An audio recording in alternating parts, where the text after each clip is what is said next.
Je suis née en France de parents tamouls qui sont venus du Sri Lanka à l'époque du génocide, on va dire. Et dans la vie, je suis docteur en psychologie clinique. J'ai l'image de la psychologie comme une bobine de laine qui est tout emmêlée à la base, avec plein de questionnements, plein de problématiques, des challenges. Et je pense que ce que j'avais envie, c'était essayer de démêler tous ces nœuds. Aujourd'hui, dans le cas de mon cabinet, c'est essentiellement des patients asiatiques, d'ailleurs sud-asiatiques, qui viennent me consulter.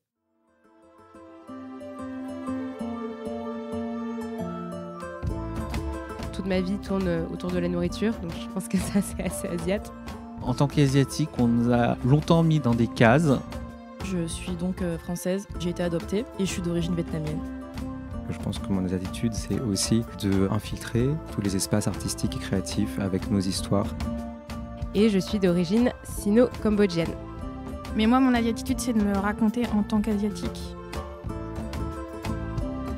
Bienvenue sur Asiatitude, le podcast qui interroge des personnalités asiatiques de France. Pourquoi Asiatitude ? Parce que je pense qu'être asiatique, c'est bien plus qu'une origine. C'est une identité, c'est une fierté, c'est une façon d'être, une attitude ou plutôt des attitudes. Plusieurs choses rassemblent les personnes de la communauté asiatique de France. Nos cultures, nos histoires, mais d'autres sont uniques et propres à chacune et chacun. Je suis Amanda, sino-cambodgienne Tétio, thaïlandaise, de nationalité française. Je vous emmène à la rencontre d'une personnalité asiatique. Et quelquefois, j'invite une ou plusieurs personnes à discuter d'un thème en particulier dans des épisodes bonus. Pour suggérer des thèmes, des invités ou proposer votre témoignage, envoyez-moi un mail. Toutes les informations sont en description de l'épisode. À tout de suite avec l'invité de la semaine. Bonjour Mélanie. Bonjour Amanda. Comment ça va ? Ça va et toi ? Je suis très contente de t'avoir. Ça fait très longtemps qu'on planifie en plus cet enregistrement. J'ai découvert, moi, ton métier, ton compte et ton profil parce que j'avais une abonnée qui m'avait demandé le contact d'une professionnelle de santé mentale. Et c'est comme ça que j'ai découvert tout ce que tu faisais. Est-ce que tu peux te présenter auprès des auditeurs et auditrices d'Asiatitude ? Bien sûr. Alors juste avant de commencer, je voulais dire que je suis trop contente de te rencontrer. En plus, aujourd'hui, ici au cabinet, ça me fait super plaisir parce que d'une certaine manière, tu l'inaugures aussi. Donc pour me présenter, je suis Mélanie Vijayaratnam. J'ai 31 ans. Alors tu sais, moi, je travaille beaucoup sur l'identité. Donc je vais te faire la version mi-longue, mi-courte. Je suis née en France de parents tamouls qui sont venus du Sri Lanka à l'époque du génocide, on va dire. Et dans la vie, je suis docteur en psychologie clinique. Donc là, c'était pour la version courte. La version longue, je dirais que je suis née en France, j'ai des parents tamouls et que pendant longtemps, je me suis sentie, on va dire, française parce que je suis l'aînée de ma famille. Et je pense que dans une visée d'intégration, mes parents m'ont toujours élevée comme étant une petite fille française, en fait. Je porte un prénom français. C'est assez rare pour les membres de la communauté, parce que souvent, on me demande « Tu t'appelles Mélanie ?» En fait, je m'appelle Mélanie Tourka. Tu vois, j'ai un prénom français et un prénom hindouiste. Et c'est vrai que moi aussi, je me suis beaucoup questionnée sur les questions d'identité. Qui je suis, moi, en fait ? Quand j'étais petite, à l'école, j'étais toujours gentille, je travaillais bien, etc. Et je pense qu'il y a eu un vrai questionnement identitaire à l'adolescence. Parce que moi, je suis enfant de banlieue, j'habite toujours en banlieue, mon cabinet est en banlieue, c'est important pour moi, parce que c'est ici mes racines. Mais en fait, en 4e, si tu veux, il y a eu quelque chose dans mon parcours éducatif où mes parents, ils m'ont fait passer d'une école, d'un collège de banlieue à un collège parisien privé, tu vois. Je suis passée du public au privé, de la banlieue à Paris, et là, ça a été une grosse migration, en fait. Avec du recul, sur le coup, tu vois, j'ai accepté passivement, parce que je sais même pas si j'avais le choix, c'était comme ça. Tu remets pas en question ce que tes parents te proposent. Mais avec du recul, ça a été hyper dur. Peut-être que c'est ça qui m'a amenée au niveau que j'ai aujourd'hui, parce que mon frère et moi, on a eu à peu près le même parcours, si tu veux. Il n'est pas psychologue, mais je veux dire, il a fait des études aussi, il est content, la famille est contente, etc. Mais tu vois, avec mon mari, on a une expression qu'on sort à toutes les sauces qui nous fait un peu rigoler maintenant. Mais on dit toujours c'est pas gratuit. Et en fait, tu vois, ça c'est super important de se dire ok, les gens ils voient le côté réussite, etc., le côté joie. Mais en fait, dans les coulisses, c'était dur. en particulier, en fait, dans ces écoles-là, parce que c'était une école parisienne, un peu, tu sais, une école d'excellence, bien cotée, etc., où l'objectif, déjà, à 13-14 ans, c'était un 100% au bac. Et du coup, toutes les semaines, on avait, tu sais, des DST, des devoirs sur table, des choses comme ça. Et psychologiquement, c'était dur, en fait, parce que c'est un âge où tu te construis, où tu as envie, je sais pas moi, d'aller au cinéma, d'avoir une vie, en fait, tu vois, de ne pas réduire sa vie à l'éducation, aux devoirs. Et en fait, nous, c'était que ça. Et je me dis, avec du recul, je pense que c'est important de prendre plaisir dans ce qu'on fait, en fait. Et pas que ce soit imposé. Parce que là, clairement, c'était, tu sais, j'ai l'impression que si on prend une image, on coupe un citron, par exemple, et le citron, symboliquement, c'est l'éducation. On presse le truc et on boit tout. Et j'ai l'impression que c'était vraiment ça, sans plaisir, tu vois. Le citron, il était hyper acide, c'était pas bon, mais t'avais pas le choix, tu devais boire le truc, quoi. Voilà, j'ai dit ça à mon père. J'ai dit que voilà, ça, je le referai pas et ça, je regrette un peu. Il m'avait dit pourquoi et du coup, j'ai expliqué tout ce que je t'ai dit. Et je pense que maintenant, il a compris. À l'époque, tu vois, on rentrait avec des notes plus ou moins bonnes d'ailleurs, parce que ça a eu un impact, ça. Tu vois, moi, j'ai toujours été bonne élève. Enfin, on l'a vu à travers les notes aussi. C'est-à-dire que je commençais un peu à me détacher par rapport à ça parce qu'il y avait trop de pression, en fait. Tu vois. Mais je pense que quand j'ai fait mon doctorat, ça s'est réactivé tout ça. Parce que voilà, le doctorat aussi, ça a été une super expérience avec une belle finalité, etc. Mais c'était pas gratuit aussi, tu vois.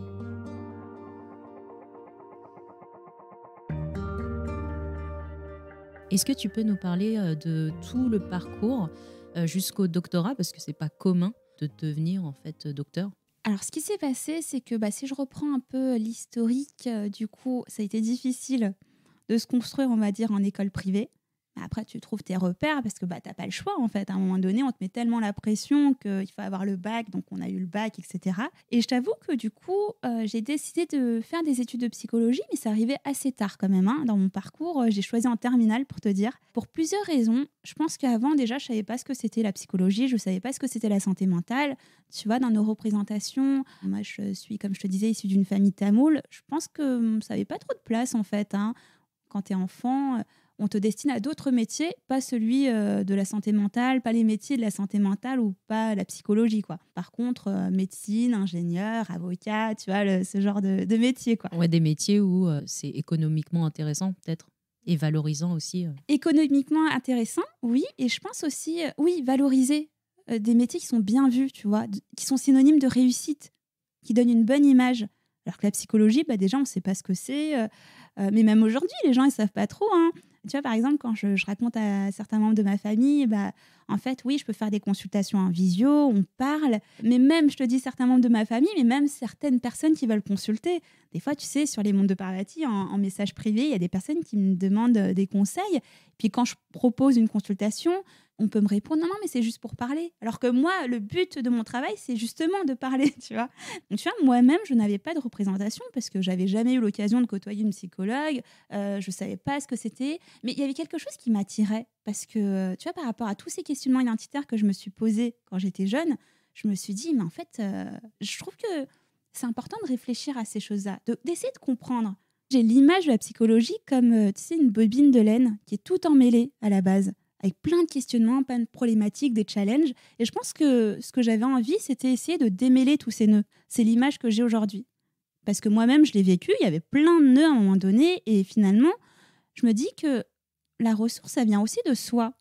Et peut-être que ce qui m'avait manqué dans ces moments-là de la vie, c'était d'en parler, tu vois. Parce que je n'osais pas parler à mes parents, je les voyais travailler dur. Je me dis, peut-être que mes problèmes étaient secondaires par rapport à tout ce qu'ils avaient vécu, etc. Mais avec du recul, je me dis, tu vois, pour en avoir parlé à mon père, je pense que c'était important, en fait. C'était la clé, tu vois. Et est-ce que tu penses que, du coup, d'avoir choisi la psychologie, ça a révélé ta personnalité ? Énormément. Parce que ce qui est super intéressant dans les études de psycho, c'est que tu travailles énormément sur toi. Et franchement, pendant 5 années d'études, ce que j'ai énormément apprécié, c'est de réapprendre qui j'étais. Qui elle était, Mélanie ? Parce qu'au début, c'est intéressant, tu apprends le fonctionnement humain, c'est général. Mais en fait, tout te parle à un moment donné. Tu fais plein de connexions, tu te dis « Ah oui, moi je suis comme ça. Ah mais pourquoi je réagis comme ça ?» Et quand tu commences à rencontrer tes premiers patients, tes premières patientes, leurs histoires peuvent te parler aussi. Et c'est ça qui est super intéressant. Et quand tu es en train de faire des études de psychologie, on t'invite toi-même à faire une thérapie pour te connaître.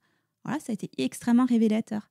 Et ça, dans ma construction identitaire, tu vois, de petite fille française, née en France avec un prénom français, je pense qu'il y a quelque chose qui s'est débloqué au moment de ma première thérapie. parce que je me suis rendu compte que la personne que je reflétais, c'était pas la personne que j'étais réellement, tu vois.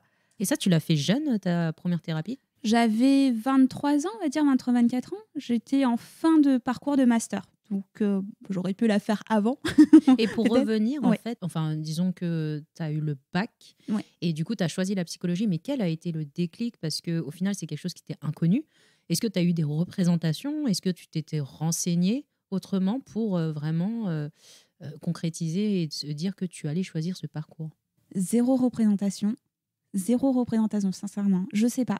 Je fonctionne beaucoup comme ça, hein, alors que je suis de nature. J'aime bien quand c'est organisé, etc. Tu vois, parce que sinon, comme je te le disais, ça va dans tous les sens. Mais des fois, il y a des moments de ma vie où j'ai besoin d'aller chercher le nouveau, en fait.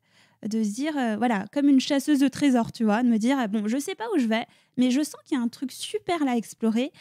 Et bah voilà, ça va être dur parce que j'ai pas de modèle, j'ai pas de représentation, mais je vais y aller quand même, c'est pas grave. Et c'est un fonctionnement que j'ai. Alors je sais pas d'où ça vient, je t'avoue. Peut-être que ça vient de mes parents, parce que aussi quand ils sont arrivés en France, bah, ils savaient pas à quoi s'attendre au départ, tu vois. Donc je pense que peut-être qu'ils m'ont transmis ça, et sûrement qu'ils m'ont transmis ça. Mais pareil pour ma thèse, tu vois. Des fois, je m'embarque dans des trucs, je sais pas où je vais. Mais je sais que ça va être super. Et de toute façon, je pense que c'est aussi une manière de m'écouter, parce que je voulais pas faire comme mes cousins, cousines, comme les autres, rentrer dans le modèle, le moule, etc. Parce que typiquement, ça me correspondait pas, quoi. Tu vois, j'étais bonne élève, je me voyais pas faire médecine, parce que mes parents, peut-être, ma famille, ma grand-mère, qui a un rôle important dans ma famille, attendaient ça de moi, on va pas se mentir. Mais moi, c'est pas ce que je voulais, en fait. Ça m'intéressait pas, je trouvais ça pas top, pour moi en tout cas. Voilà, j'avais envie d'autre chose.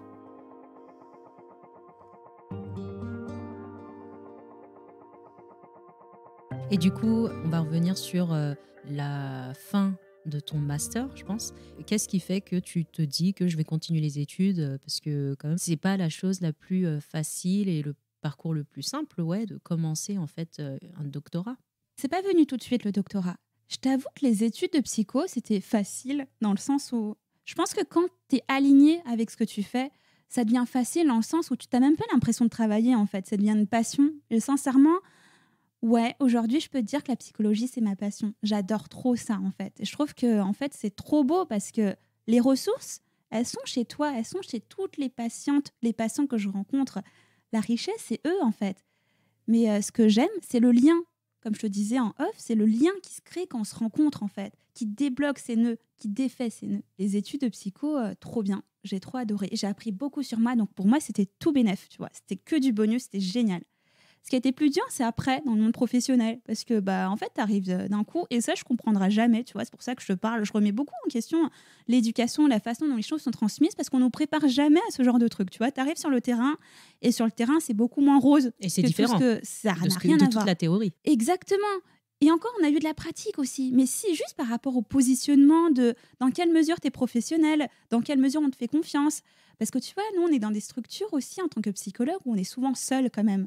Moi, j'ai travaillé dans plein de trucs différents. J'ai été dans plein de domaines. J'ai commencé par de la gérontologie. Alors, c'est pas le truc dont j'ai rêvé à la base. Tu sais, s'occuper des personnes en fin de vie, des personnes âgées, etc.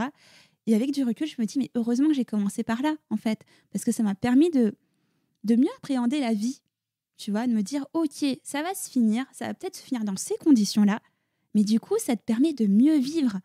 Et c'est juste trop beau, en fait. Toutes les personnes que j'ai rencontrées, alors les patients que tu rencontres, ça, c'est incroyable parce que tu en rencontres plein des patients dans une carrière. En plus, tu vois, là, j'ai 31 ans, donc j'ai pas non plus une carrière énorme. Tout ce qui reste à venir, ça va encore plus participer. Mais chaque patient, en fait, tu l'enregistres et ça fait partie de ta vie, en fait. Tu n'oublies jamais rien, tu vois. Et ça, c'est incroyable. Il y a un lien unique qui se crée à chaque fois. Et c'est vrai que quand je repense à ces patients, mes premiers patients, personnes âgées, bah, je me dis, ils m'ont donné encore plus envie d'y aller à fond, en fait, d'explorer toutes les facettes, tu vois. Moi, je suis tellement d'accord. Le fait d'écouter les personnes âgées, en fait, elles ont eu énormément d'années d'avance et elles ont vécu tout ce que toi, tu as pu vivre en termes de situation avec bien évidemment leur personnalité. Mais c'est limite un raccourci des fois sur la vie, tu vois. Y a des phrases toutes faites qu'on peut nous sortir. Genre, tu verras quand tu seras maman, des choses tout faites que les personnes âgées te disent. Au début, on ne les prend pas en considération et c'est avec du recul. Et en vivant la chose qu'on se rend compte qu'ils avaient raison sur pas mal d'aspects. Je comprends du coup le fait que tu dises que commencer par, on va dire, la fin de vie, C'est déjà très instructif, je pense, en tant que psy. Ok. Tu veux rajouter quelque chose? Ouais, du coup, je vais répondre enfin à ta question. de pourquoi. Mais du coup, en fait, ça s'est pas enchaîné tout de suite le doctorat parce que je pense pas que j'ai été formatée à faire un doctorat à la base, je t'avoue. Là, pour le coup, c'est un choix qui vient vraiment de ma part.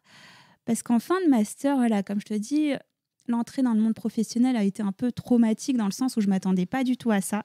Et en fait, ça a cogité beaucoup, de me dire, comment ça se fait qu'il y a un gap comme ça entre ce que j'ai appris, ce que je fais, parce que je me sentais un peu inutile, quoi, instrumentalisée, parce que c'est ça aussi, on va pas se mentir, sur le lieu de travail, la place du psy, la santé mentale de manière générale, dans les hôpitaux par exemple, dans les services où on est beaucoup dans, tu vois, le concret, les médicaments, etc., la place du psychologique, c'est pas forcément évident. Et du coup, je me suis dit, j'ai envie de continuer, en fait. En fait, tu dirais que tu avais une place secondaire? Ouais. C'est vraiment pas la priorité dans les milieux médicaux? Ouais, moi, je me sentais vraiment comme ça, en fait. Une place secondaire. En plus, j'avais un mi-temps, tu vois. Enfin, c'est vraiment des postes qui ne sont pas forcément valorisés, en fait. Avoir fait tellement de choses, avoir appris tellement de choses... En fait, c'est aussi, j'avais tellement de choses à transmettre, mais j'avais pas la possibilité parce que tout le temps, on me renvoyait des choses concrètes, tu vois, faire des comptes rendus. Tu vois, ce qui m'énervait beaucoup, c'est aussi, moi, je fais un métier qualitatif, tu vois, ramener tout le qualitatif dans du quantitatif, à travers des tests, des scores, des questionnaires. Et c'était pas ça, en fait, que je voulais transmettre, parce que la psychologie, c'est tellement un sujet qui est vaste, qui est riche, en fait. Et je faisais des choses, franchement, que j'aimais vraiment pas. Tu vois, donc je me suis dit, là, il va falloir que je creuse quelque chose, que j'élabore un peu plus. Et là, je me suis dit, bon, je vais m'inscrire, je vais continuer mes études, je vais m'inscrire en diplôme universitaire d'abord, parce que en même temps que ma thérapie, ce que je te disais tout à l'heure, il y a quelque chose qui s'est débloqué en moi. Je me suis toujours crue française, bien intégrée, etc. Et ma thérapie, justement, c'était une thérapeute française que j'avais. Et à un moment, elle m'avait dit, mais en fait, vous êtes qui, vous, d'où ça vient, votre nom de famille, votre prénom, etc. Et là, en fait, je me suis dit, attends, il y a une partie de moi que j'avais oubliée jusqu'à maintenant, que je suis tamoule, en fait. Tu vois, juste un truc trop bizarre. C'est pour ça qu'aujourd'hui, quand je me présente, c'est un point super important par rapport à tout ce que j'ai créé après, parce que mon identité, elle passe aussi par mes appartenances culturelles, de qui sont mes parents, quelles sont mes origines, ma religion, etc. Tu vois. Et je pense que petit à petit, j'avais besoin d'amener un peu de ma vie personnelle dans ma profession. Et ça, je ne l'avais pas fait avant, tu vois. C'est-à-dire que la Mélanie que les gens rencontraient en tant que psychologue, c'était la Mélanie du dehors, tu vois. Et quand je rentrais, j'enlevais un peu mon masque professionnel, tu vois. Et en fait, à un moment donné, je pense que j'ai commencé vraiment à prendre du plaisir quand les deux Mélanie faisaient plus qu'une. Quand tu as réussi à marier les deux.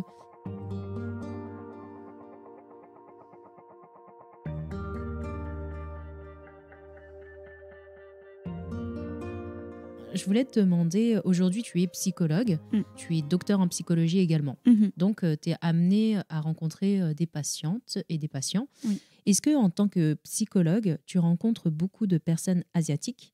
Parce qu'on a une idée préconçue, et tu l'as mentionné d'ailleurs, sur le fait qu'on ne sache pas ce que c'est vraiment la psychologie. C'est quelque chose de nébuleux. Est-ce que tu rencontres aujourd'hui des patients asiatiques qui viennent se soigner? Aujourd'hui, dans le cas de mon cabinet, je vais peut-être te surprendre, mais c'est essentiellement des patients asiatiques, d'ailleurs sud-asiatiques, qui viennent me consulter. Et ça, c'est extrêmement important, tu vois. Avant, c'est ça aussi qui m'a donné envie de faire cette thèse, etc. Et se dire, à un moment donné, je t'avoue que j'étais un peu la seule personne tamoule, d'ailleurs, racisée de manière générale, dans toutes les structures. Mes patients, c'était qu'un type de population.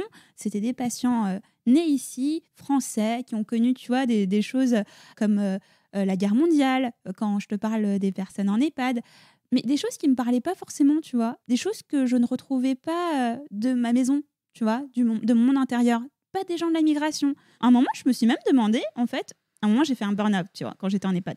Et dans mon bureau, je me rappelle, je me suis demandé, mais qu'est-ce que je fous là, en fait? Je suis dans un univers qui ne me correspond pas du tout, où je rencontre des gens qui ne me ressemblent pas du tout, et je me suis dit, mais ils sont où les gens qui me ressemblent, en fait, tu vois? Et c'est là où j'ai fait ce mariage un petit peu entre mes deux identités. Parce que je me suis dit, mais en fait, là, il y a un truc qui pose problème. C'est que si je côtoie ces personnes-là, c'est peut-être parce que je renvoie une facette de moi qui est comme ça, en fait, qui n'est pas entière. Et du coup, aujourd'hui, comme je te disais, je rencontre essentiellement des personnes sud-asiatiques tamoules, c'est ça qui est super intéressant, qui me ressemblent finalement. C'est essentiellement des femmes, même si je ne rencontre pas que des femmes. Mais je pense que c'est aussi parce qu'on a besoin de se retrouver moi-même, j'ai expérimenté ça en tant qu'étudiante, je te le disais. Je suis allée voir des thérapeutes et je pense qu'effectivement, on en a marre de rencontrer, d'aller voir quelqu'un pour se soigner parce qu'on a des problématiques et de devoir faire un cours d'histoire géo, tu vois, sur d'où on vient, où c'est le Sri Lanka, pourquoi des parents sont migrés, comment ça se passe dans votre famille, etc.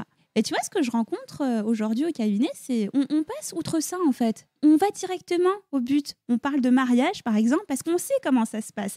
On partage des logiques, en fait. On a un sens qui est commun entre moi, la thérapeute, et mes patients. Et ça, c'est super intéressant. Parce que, en gros, vous gagnez du temps sur certains sujets ou est-ce qu'il y a une confiance qui s'installe? Alors, je pense qu'il y a beaucoup de choses qui se jouent à travers le lien. Parce qu'en cabinet libéral, déjà, c'est pas pareil qu'à l'hôpital. C'est que le patient choisit son thérapeute. Donc, je pars du principe déjà que les patients qui viennent me voir, ils m'ont choisi, tu vois. Ils m'ont choisi parce que je renvoie quelque chose qui leur parle. C'est pour ça que je parle beaucoup sur les réseaux sociaux des mondes de Parvati, parce que c'est peut-être une facette des mondes de Parvati qui leur parle. Les personnes ont lu mes articles, peut-être, ont vu des vidéos, et c'est ça qui a fait qu'ils m'ont choisi. À l'hôpital, c'est pas pareil. À l'hôpital, t'as qu'une psychologue, ou plusieurs d'ailleurs, mais moi en l'occurrence, en EHPAD par exemple, il n'y avait qu'une psychologue, et Madame Intel, allez voir Mélanie parce que vous en avez besoin. La personne, elle n'a pas le choix. Donc je pense qu'effectivement... La démarche, déjà, elle est personnelle, je pense. Exactement, exactement.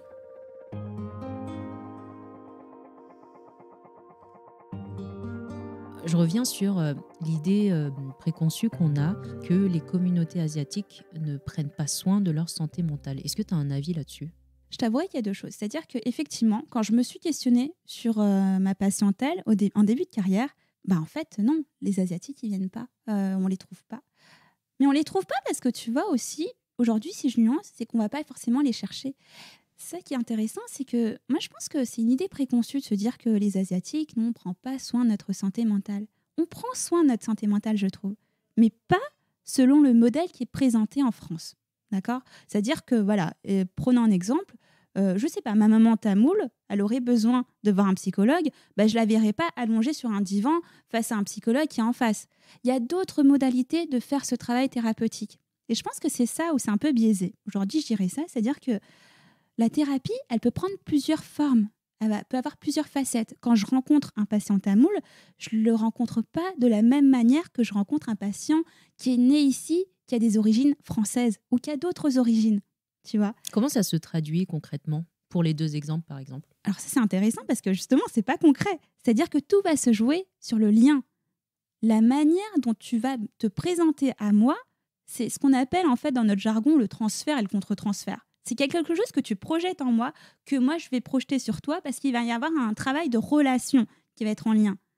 Moi, j'ai pas d'idée préconçue. D'ailleurs, c'est vrai que tu vois, je suis beaucoup sur les réseaux sociaux et quand il y a des personnes que je côtoie sur les réseaux sociaux qui commencent à prendre rendez-vous, là je me dis ok, là il faut que je fasse attention parce que moi quand je veux te rencontrer, je veux pas rencontrer la personne qui tient le réseau social en fait, qui poste des choses. Je veux rencontrer, j'ai besoin d'être neutre en fait.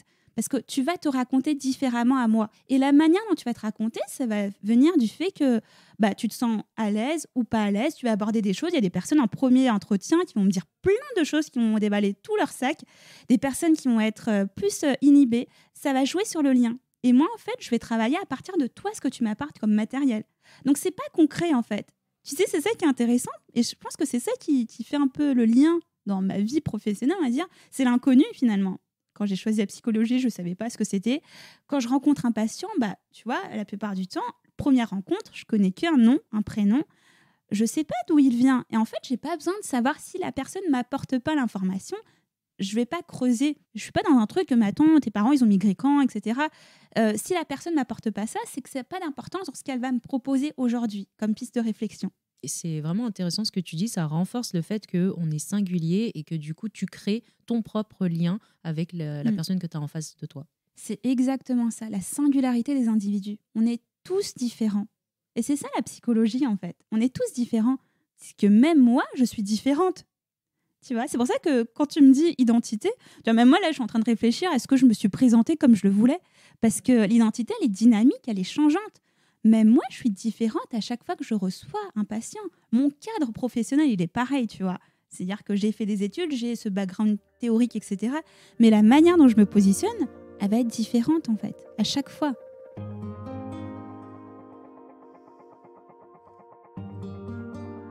Tu me disais que tu avais de plus en plus de patientes et patients de la communauté tamoule notamment. Est-ce que tu peux nous dire quelques sujets qui viennent aborder avec toi? Il y a beaucoup les sujets autour de se positionner en tant que jeune adulte. C'est essentiellement des jeunes adultes. Se positionner, comment faire dans une situation, on va dire, biculturelle, comment se positionner, qui je suis, comment est-ce que je peux me construire moi indépendamment de ma culture, de mes parents. Il y a beaucoup d'histoires de mariage aussi, parce que c'est en lien aussi avec la vie d'adulte, hein, c'est un rituel de passage important dans la culture tamoule. Comment est-ce que je peux faire mes propres choix? Et puis aussi des thématiques en lien avec des pathologies psychiatriques. Est-ce que on peut creuser, du coup tu parlais de cette étape importante que représente le mariage dans la culture tamoule. Est-ce qu'on peut parler de ta thèse? Est-ce que tu peux nous en dire plus? Oui, bien sûr, avec plaisir. Alors j'ai commencé à réfléchir sur le mariage en 2015. C'était une thématique qui m'a interpellée par rapport à mon histoire personnelle. Alors, il faut savoir que moi, on ne m'a jamais mis la pression par rapport au mariage. Et en fait, c'est ça qui était intéressant. C'est qu'à un moment, je me suis demandé pourquoi, en fait. Enfin, je vois que c'est important et je vois que quelque part, on n'en parlait pas, tu vois. J'ai commencé à m'intéresser à ce sujet, me dire, mais en fait, je me rends compte, depuis toute petite, j'adore les mariages traditionnels tamouls.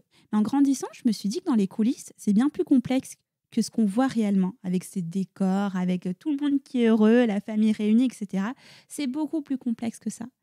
Et je me suis dit, écoute, on va faire un truc, on va aller interviewer des gens, on va demander comment ça se passe réellement, parce qu'en plus, il y avait un contraste entre ce qu'on voyait à la télé, tu vois, les mariages arrangés, les mariages forcés, tout dans le même sac, et ce qui se passait réellement, tu vois.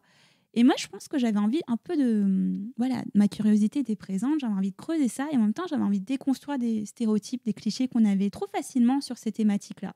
Est-ce que tu peux expliquer la différence entre mariage forcé et mariage arrangé? Alors, le mariage arrangé, c'est ce qui se pratique traditionnellement en Asie du Sud, chez les Tamouls notamment. Et c'est un mariage, si tu veux, où les deux futurs époux sont mis en lien par un tiers. Le tiers, ça peut être une personne, un membre de la famille, un aîné. Ça peut se faire en fonction de plein de critères, tu vois, parce qu'on a des critères identitaires qui sont multiples. L'appartenance à un pays d'origine, une langue qu'on partage, une caste, l'appartenance à une caste, la numérologie, l'astrologie, plein de choses, plein de compatibilités qu'on va prendre en compte en fait. Dans le mariage forcé, contrairement au mariage arrangé, il n'y a pas de consentement entre les deux futurs époux. Et la thèse que tu as écrite, Un sari rouge en héritage, elle est très originale. Enfin, moi, j'avais jamais en fait entendu une thèse pareille. J'avais jamais en fait entendu cette thématique nulle part. Et c'est pour ça que ça m'a interpellée aussi et je voulais t'interroger. Comment cette thèse est apparue au sein des institutions au niveau académique? Au tout début, quand j'ai présenté ma thèse à ma directrice de recherche, elle était très ravie en fait. Elle était ravie, elle m'a encouragée à continuer dans cette voie. Et pour le coup, je suis super contente parce que tu ne peux pas faire de thèse sans directrice de thèse. Je lui en suis reconnaissante d'avoir accepté un sujet novateur en fait. Il est novateur en fait, le challenge si tu veux, c'est parce qu'il est novateur en psychologie. Parce que c'est un sujet, le mariage, qui n'est pas du tout psychologique à la base.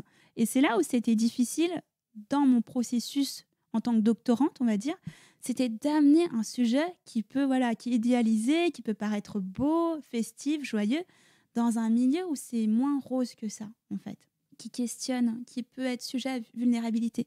Donc c'est vrai qu'au début, ça a été bien accepté. Et ensuite, il y a eu tous les challenges de finalement, comment est-ce que je vais construire ma thèse? Parce qu'il y avait très, très peu de revues de littérature, tu vois, de base pour commencer. C'est pour ça que je te disais aussi, en tout premier lieu, c'est vrai que quand je regardais, je ne savais pas par où commencer. C'est un sujet qui est tellement vaste, pluridisciplinaire, qu'il fallait que je m'intéresse au tamoul, à la communauté tamoule en France, au mariage, le rituel du mariage, qu'est-ce que c'est, comment ça se fait ici, qu'est-ce qui s'est passé pour qu'on ait des idées par rapport au mariage traditionnel tamoul, s'y arrêter finalement, parce que c'est ça aussi. Essayer de construire une thèse par rapport à tous ces éléments éparpillés un petit peu dans tous les domaines et en même temps trop peu nombreux aussi. Est-ce que tu t'es inspirée de ressources anglo-saxonnes? Oui, effectivement, beaucoup. Alors c'est rigolo, j'ai envie de rigoler quand je te dis ça, parce qu'avec le temps, quand j'ai cultivé mon identité tamoule, j'ai de plus en plus rejeté l'identité un peu, tu sais, anglaise qu'on nous impose quand on est petit, parler anglais, LV1 anglais, etc.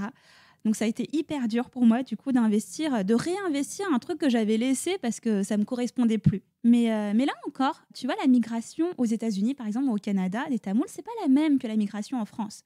Donc il y avait quelque chose, ok, c'était rassurant d'avoir un support, mais c'était pas exactement pareil non plus. Parce que historiquement, les Tamouls, par exemple aux États-Unis, ont été présents bien plus longtemps en fait qu'en France, c'est ça? Je suis pas sûre qu'ils étaient présents bien plus longtemps, mais c'est le contexte dans lequel ils sont arrivés. C'est-à-dire que ceux qui sont arrivés en France, là je te parlais des Tamouls du Sri Lanka par exemple, ils sont arrivés beaucoup autour des années 80, fin des années 70, début des années 80, avec les mouvements de ce qui s'est passé de post-décolonisation, aussi par rapport au génocide des Tamouls, etc. Et tu vois, en fait, à la base, le Sri Lanka a été colonisé par l'Angleterre. Donc l'anglais était assez bien accepté, si tu veux, pratiquer là-bas. Donc dans ce mouvement d'exil politique, de migration, initialement, les Tamouls, ils ne voulaient pas venir en France. Ils voulaient aller dans un pays anglophone parce que voilà, c'était la facilité, on maîtrisait la langue, etc. Mais en fait, à ce moment-là, il y a eu quelque chose qui fait que les frontières de l'Angleterre, elles se sont un peu renfermées, tu vois. Et ils se sont un peu retrouvés en France. Alors là, je te dis de manière générale ce que j'ai pu lire. Après, il y a aussi des personnes qui ont choisi de venir en France. Mais tu vois, il y a un challenge aussi en plus. Alors que je le vois aujourd'hui encore, les membres de la famille qui sont installés en Amérique du Nord, je trouve que c'est différent au niveau de l'intégration au pays, tu vois. Alors, je pense que ça vient aussi du pays en lui-même, de la politique qui est réservée aussi aux personnes venues d'ailleurs. Mais tu vois, par exemple, je trouve que nos parents, ou mes parents en tout cas, mais même quand je vois la première génération, celle qui a migré, elle a plus galéré ici, en fait, que dans les pays où, par exemple, en Amérique du Nord, où ils ont pu construire des choses, tu vois. J'imagine que pour créer cette thèse, pour te documenter là-dessus, tu as été influencée par ta double culture. Tu peux nous raconter ton cheminement? Ah, mais essentiellement. Je ne le dirais pas trop fort dans un milieu académique, mais je pense que ma thèse, ça a été ma thérapie, en fait. Ça a été ma thérapie. Et en fait, je suis contente de le dire aujourd'hui parce que si j'en suis là aujourd'hui, c'est parce qu'aussi j'ai grandi avec ma thèse. Parce que ma thèse, ça a été des lectures sur qui je suis, en fait. La première fois que j'ai commencé à lire, tu sais, un livre sur la mythologie hindouiste qui est le Ramayana ou le Mahabharata, qu'on m'avait proposé, première rencontre, tu vois. Je suis rentrée, j'ai dit à ma maman, est-ce que tu connais ça? Elle m'a dit oui. Et dans ma tête, je me suis dit, mais pourquoi tu m'en as jamais parlé? Tu vois, et c'était une manière de me réapproprier tout ça. Et après, tu vois, là, c'était les premières lectures. Après, ça a été les premières rencontres avec des femmes tamoules nées en France, comme moi, en fait, qui se questionnaient par rapport à leur mariage. Mais tu vois, c'est un truc assez paradoxal parce que j'ai jamais eu ça, en fait. Quand on m'a coupée, en fait, de mon milieu de banlieue, quand je suis allée à Paris, quand j'ai fait une école d'excellence, machin, en fait, j'étais la seule tamoule de tout le collège, de tout le lycée, tu vois. Je ne retrouvais plus les personnes qui me ressemblaient, à qui je ressemblais. Et du coup, j'ai grandi comme ça. Et ça, c'était une manière de retrouver ces personnes, de réinvestir ces personnes et de me dire, mais en fait, c'est juste trop riche, quoi. C'est magnifique, en fait. Donc, il y a une sorte de connexion qui s'est faite, c'est que tu t'es mariée pendant ta thèse. Qu'est-ce que ça t'a encore plus apporté? Est-ce que ça a renforcé la légitimité du mariage, ton ressenti par rapport au mariage? Alors ça, c'est incroyable aussi. Mais ça, j'adore le dire aussi parce que je pense que si je n'avais pas fait cette thèse, je ne me serais pas mariée à ce moment-là, ni avec cette personne-là. Parce que mon mari partage la même biculture que moi. Il est tamoul, né en France, originaire du Sri Lanka. Je pense que ça m'a permis de mettre du sens sur ce que c'est le mariage et pourquoi c'était important pour moi, peut-être, de me marier avec telle personne et dans telle circonstance, tu vois. Je pense que c'est ça. Parce que comme je t'ai dit, moi, on ne m'a pas proposé, je ne sais pas, des prétendants comme ça peut se faire traditionnellement. Je pense que ça m'a questionné aussi, même si ça me rassurait, parce que ma mère, elle n'est pas trop dans ce truc-là, dans ce fonctionnement-là. Mais ça m'a posé question, tu vois. Et quelque part, ça m'a rendue active de mon mariage. Et ça, c'était important. C'est peut-être ça que je suis venue chercher. Et tu vois, au début, quand je faisais ma recherche, au tout début, je me disais, en fait, c'est un truc... incroyable, parce que cette thèse, elle m'apporte plus sur le plan personnel que professionnel, et c'est juste trop bien, quoi. C'est trop bien, en fait. J'en ressortais riche, en fait, de ça. J'en ressortais énormément riche intérieurement, tu vois. C'est pour ça que je te dis que c'est ma thérapie, parce que ça m'a appris plein de choses qui étaient subtiles, des choses sur lesquelles on se questionne même pas, parce que traditionnellement, on se questionne pas sur ça. Et d'ailleurs, un sari rouge en héritage, c'est ça, c'est qu'on s'intéresse, tu sais, aux aspects décoratifs, aux aspects, dans le paraître, des aspects matériels plutôt que psychologiques. Alors qu'en vrai, il y a un grand impact psychologique dans le mariage, tu vois. C'est pas juste... Moi, je l'ai vécu. Je vais te dire très honnêtement, j'ai fait un post-wedding blues après mon mariage. Je savais même pas que ça existait jusqu'à que ça m'arrive. Parce que pendant 1 an, on a préparé notre mariage. Moi, j'adore préparer, j'adore le mariage. Je faisais ma thèse d'un côté, j'interviewais des gens. En même temps, je préparais mon propre mariage, donc j'étais à fond. Et en fait, on s'est mariés. Et le jour d'après, qu'est-ce qui se passe? T'as fait une super fête. Tu sais, c'est comme le jour de ta soutenance. Mais tu penses jamais à après, tu vois. Comme si après, t'étais morte, en fait. Après, c'est le calendrier, là, il n'existe plus après, tu vois. Et en fait, après, je me suis sentie trop pas bien. Parce que les gens sont partis, les invités sont partis, tout le monde a quitté le lieu de réception, etc. Et en fait, il y avait mon mari et moi, tu vois. Et en fait, je me suis sentie profondément seule, me dire, mais attends, on a fait un truc de fou. Là, on est toujours mariés, tu vois. Mais un sentiment de vide. Et en fait, avec du recul, je me dis, bah ouais, parce que cette période-là, je ne l'ai pas préparée, tu vois. Tout s'est arrêté, tout le monde, j'ai senti ça comme un abandon. Tout le monde est parti, en fait. Et nous deux, on était là. Et je crois qu'on avait un peu ce sentiment d'insécurité, de se dire, mais attends, là, on est tout seul, je me sens pas légitime, on est mariés, on est grands, en fait. On a grandi, on a passé un rituel de passage. Et qu'est-ce qui se passe, tu vois? Et en fait, c'est là où je me suis interrogée sur tout ça, de se dire, mais en fait, il faut se préparer. Il faut préparer, je pense, en tant que parent peut-être, préparer les enfants à ce rituel. C'est pas juste une norme, tout le monde se marie et puis ça y est, on n'en parle plus, vous faites des enfants, je sais pas quoi. On n'est pas des robots, tu vois. Il faut se préparer aussi, considérer mieux cette étape de la vie. Parce qu'on est tous dans des préparatifs, comme je te disais, matériels. Mais après, il se passe quoi? Parce que le jour d'après, tu es toujours marié, l'année d'après, tu es toujours marié. Et comment tu te positionnes par rapport à ça? Parce que vraisemblablement, il y a un truc énorme qui s'est passé dans ta vie. Ça a chamboulé. Tu vas vivre avec une personne. Moi, au début, là, tu vois, je t'ai dit que j'habitais avec mon mari, ce qui est normal. Mais au début, ça m'a questionné de se dire, mais est-ce que je vais habiter avec mon mari, en fait? Et comment on va faire, quoi? L'après. En fait, quand tu es dans le feu de l'action, je pense que tu réfléchis pas. Tu veux juste délivrer, on va dire, le meilleur moment pour ta famille, pour toi aussi, parce que c'est un très beau jour. C'est ça. Mais après, l'après, comment on fait en fait dans la vie conjugale? Est-ce que on est préparé? Exactement. Mais tu vois, quand tu dis comment on fait, faire c'est concret. Mais comment on se positionne? Comment on pense aussi, tu vois? Parce que c'est ça aussi. Retrouve. Ouais, c'est ça. C'est extrêmement complexe. Et là, pour le coup, il n'y a pas de manuel.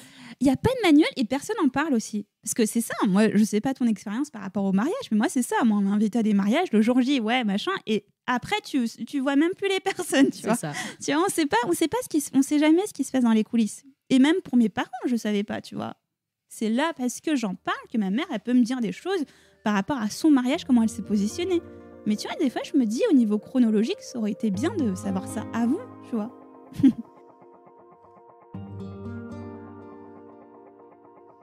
Par rapport aux 15 femmes que tu as interrogées pour construire ta thèse, est-ce que tu peux nous en dire plus?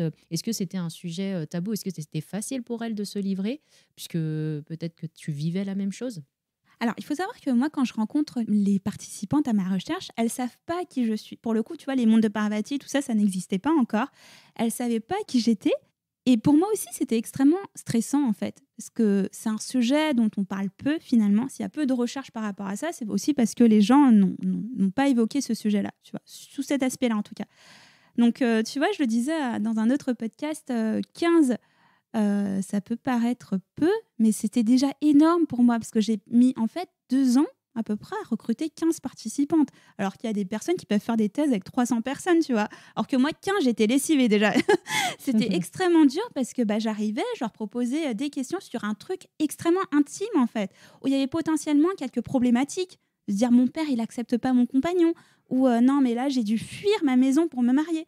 Et ça, c'est des choses que les gens ne doivent pas forcément mettre en avant. Et ce que je comprends, c'est intime, c'est transgressif peut-être, entre guillemets. C'est des choses qui ne sont pas valorisées et qu'on tait aussi, tu vois.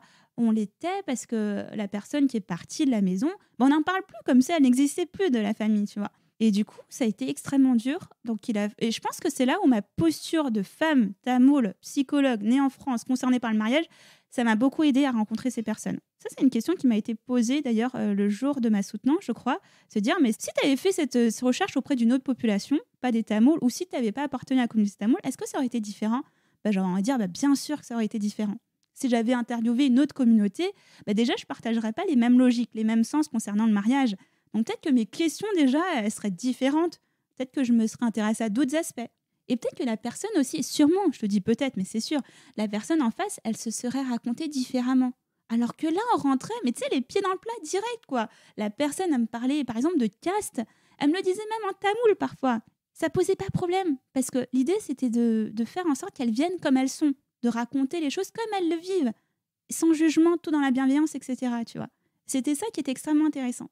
Donc, pour répondre à ta question, ça a été extrêmement dur au départ, mais une fois que la relation, elle se crée, ça a été hyper enrichissant, en fait. C'était génial, c'était libérateur, je pense. Et quels sont les next steps pour la thèse que tu as écrite? Alors, ça, c'est super intéressant, parce que je pense que, tu vois, en créant les mondes de Parvati, les mondes de Parvati, c'est comme un état embryonnaire, on va dire. C'était le bébé, je sentais qu'il y avait quelque chose que je voulais créer. J'ai créé cette page Instagram et ce site internet avec mon mari. Du coup, c'est même notre premier bébé, en fait, hein, tu vois, symboliquement. Parce que c'est, comme je t'ai dit, c'est important pour moi que ça se fasse avec mon mari, parce qu'on parle de mariage et c'est fait par 2 mariés qui se posaient énormément de questions. Parce que pour le coup, là, je donne beaucoup la parole aux femmes. Mais après, next step, justement, j'aimerais beaucoup donner la parole aux hommes aussi, parce que je me suis rendu compte aussi que eux aussi, ils vivaient des tensions par rapport au mariage, mais eux aussi, peut-être qu'ils avaient besoin qu'on leur donne la parole. En créant les mondes de Parvati l'année dernière, j'étais dans une optique de donner une vie à ma thèse après la soutenance. J'étais en dernière année de thèse, je commençais à écrire. Et ce qui m'intéressait, en fait, si tu veux, c'est de vulgariser tout ça. Parce qu'on est dans un monde, la recherche, tu vois, déjà la recherche, c'est un mot compliqué, tu vois, se dire, mais attends, dans la recherche, on publie des articles scientifiques avec du jargon, etc. Et ça, je pense qu'à un moment donné, ça m'a beaucoup questionnée parce que ma thèse, certes, je veux la partager avec d'autres chercheurs, mais je veux surtout la partager avec les personnes qui sont concernées, qui ne sont pas forcément en psychologie, qui ne font pas forcément de la recherche, et tout ça avec des termes qui leur parlent, des termes simples, pas des termes où je te sors de l'inconscient, de la psychanalyse, ou des termes techniques, en fait. Et moi, en fait, à travers les mondes de Parvati, c'est ce que j'ai voulu faire. Via ton compte Instagram, tu partages donc des thématiques culturelles, tu vulgarises certains termes psy, tu libères également la parole, notamment de témoignages, je crois que c'était de Vidya, qui parlait de suicide. Et tu as également conduit la revue de l'Inde, la 15e revue, il me semble. C'est ça. Et c'est très vaste. Ouais, et qu'est-ce qui t'anime dans toutes ces thématiques, au-delà de vulgariser? C'est très vaste, hein. Je t'avoue que même des fois, quand je regarde mon fil, je me dis waouh, ça part dans tous les sens. Mais tu vois, c'est comme je te disais par rapport à aujourd'hui, ça peut vite partir dans tous les sens parce que mon identité, elle est plurielle aussi, je pense. C'est que c'est ça qui m'a frustrée avant de faire tout ça. Je pense c'est qu'on attendait de moi que je sois psychologue, que je fasse un doctorat, que je sois studieuse, que je publie des articles. Et puis c'est tout, tu vois. Et tu vois, quand je propose une nouvelle facette de moi, des fois ça plaît, des fois ça plaît pas parce qu'on m'attendait pas... je sais pas moi, à coudre des coussins ou à écrire un livre ou à faire d'autres choses que ce que j'ai laissé voir, paraître jusqu'à maintenant. Mais en fait, ça a toujours fait partie de moi, ce côté multiple, dans tous les sens. C'est juste qu'avant, je devais le taire parce que ça rentrait pas un peu dans les normes, tu vois. Donc c'est un sujet vaste, il y a des thématiques très vastes, mais je pense quand même que le fil rouge, c'est mon identité. C'est toujours autour de la biculturalité, de la communauté tamoule. Ça m'intéresse beaucoup, tu vois.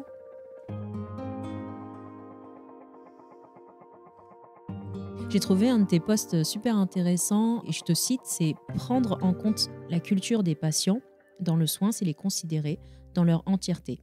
J'ai l'impression que la culture est tellement un non-sujet quand on parle de soins de santé. Peux-tu développer cette réflexion ? Un non-sujet, ça dépend. C'est biface, en fait, je trouve. On peut le voir des deux côtés. C'est un non-sujet parce que, voilà, effectivement, quand on rencontre... Moi, je l'ai vu dans ma pratique en tant que stagiaire, par exemple, la culture, c'est pas quelque chose d'abordé, en fait. Là, ça se développe de plus en plus. Tu vois, moi, j'ai une formation transculturelle. Du coup, je forme les professionnels à la culture, à la prise en compte de la culture en psychologie, en santé mentale, parce que c'est important. C'est qu'à un moment donné, quand tu as un patient qui vient d'un autre pays, d'une autre culture que la tienne, comme je te disais tout à l'heure, tu dois considérer ça. Tu peux pas lui imposer. Alors, tu vois, en médecine somatique, par exemple, ok, tu prescris peut-être les mêmes médicaments à tout le monde, etc. En psychologie, en santé mentale, ça marche pas, ça. C'est-à-dire qu'il y a d'autres logiques à prendre en compte. Et c'est pour ça, je voulais rebondir par rapport à ce que tu disais tout à l'heure.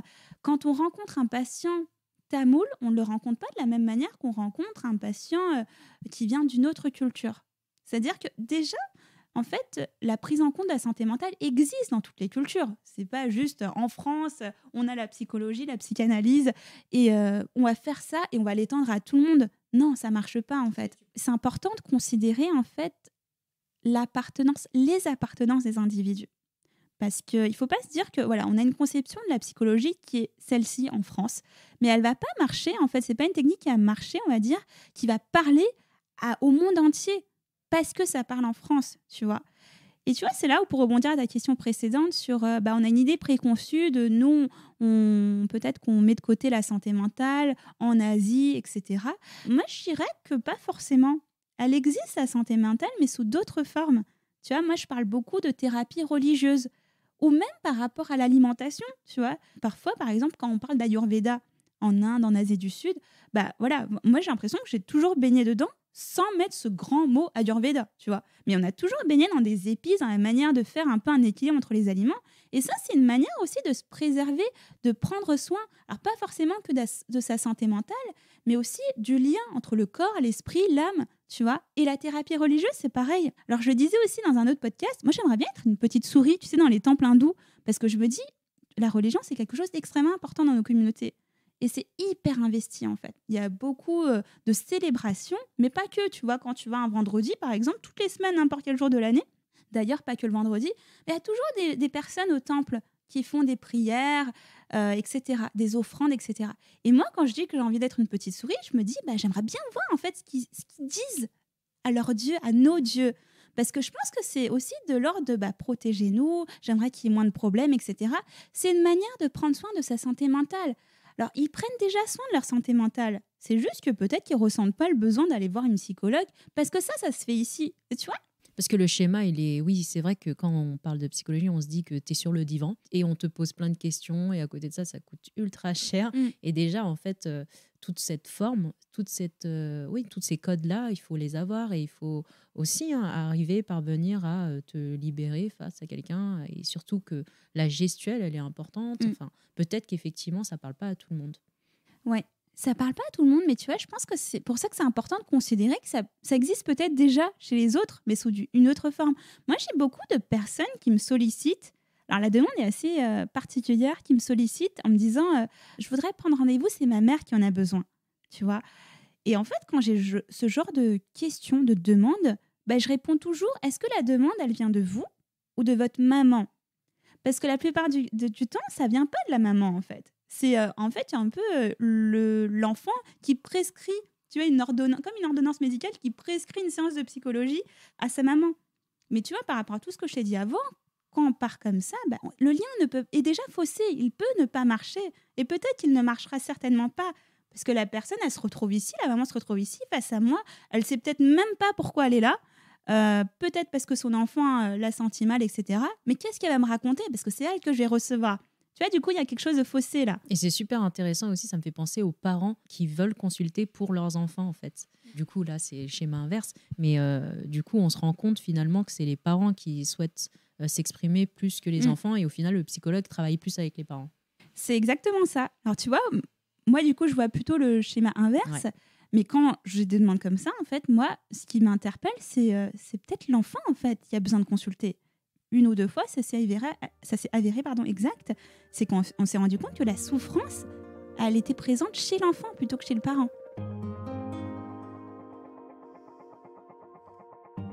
En tout cas, on a dit énormément de choses. On a brassé plein de sujets et c'est tellement intéressant parce que c'est rare surtout. Donc, félicitations pour ta thèse et tout ce que tu entreprends de manière libérale et à mi-temps ou autre. Merci beaucoup. J'aimerais savoir quelles sont tes actualités, où est-ce qu'on peut te retrouver ? Alors, on peut me retrouver sur le site internet lesmondesdeparvati.fr, dont la page Instagram est la principale vitrine. Et par rapport aux actualités, il y en a plein. En fait, il y en a plein. Là, le cabinet vient d'ouvrir ses portes en présentiel. Donc, je suis super honorée que tu sois là aujourd'hui. Ça me fait trop, trop plaisir. Par rapport à l'autre actualité majeure, on va dire, c'est aussi la sortie prochaine de Un sari rouge en héritage, le livre, qui est l'adaptation, du coup, livre de ma thèse. Ça me tenait à cœur de produire, d'écrire ce livre en auto-édition, parce que j'ai passé énormément de temps, on va dire, à travailler sur une thématique qui me passionne, mais que je voulais surtout partager, comme je te disais, avec des personnes qui sont concernées. Du coup, depuis ma soutenance, ma pensée a beaucoup évolué, parce que je ne pouvais pas présenter en fait un projet comme ma soutenance, parce que comme je t'ai dit, il y avait trop de jargon, de termes techniques, etc. Et en fait, là, c'est un livre qui me correspond, avec ma présentation, ma mise en page, les témoignages de beaucoup d'abonnés qui sont présents sur Les Mondes de Parvati d'ailleurs, pour montrer qu'en fait, le mariage et tamoul, c'est pas juste un mariage entre mariage arrangé ou mariage d'amour. C'est bien plus complexe que ça. En tout cas, c'est cohérent parce que du coup, la personne qui illustre, c'est ton mari. C'est ça. Alors, c'est vrai que les mondes de Parvati, comme je te disais, c'est notre bébé. C'est un projet porté par un couple franco-tamoul. Et ça me tenait à cœur de faire ça avec mon mari, en fait. C'est un projet de mariage par des mariés. Voilà. C'est magnifique. Merci. En tout cas, je te remercie, Mélanie. Merci, Amanda. Merci beaucoup. À très bientôt. À très bientôt. Merci d'avoir écouté cet épisode. Ce podcast a été réalisé par toute l'équipe d'Asiatitude. Amanda, animatrice, Mélanie, productrice et réalisatrice, Alice, ingénieure du son. Si vous aimez ce podcast, vous pouvez lui envoyer de la force en vous abonnant, en parlant autour de vous, en nous laissant un commentaire sur Apple Podcast et une petite note, et ou des petits mots d'amour par email ou sur les réseaux sociaux. Tout ça, ça nous permet de nous soutenir et surtout de faire découvrir le podcast, ses thèmes, ses invités à un maximum de monde. Alors merci beaucoup pour vos partages et à bientôt pour le prochain épisode.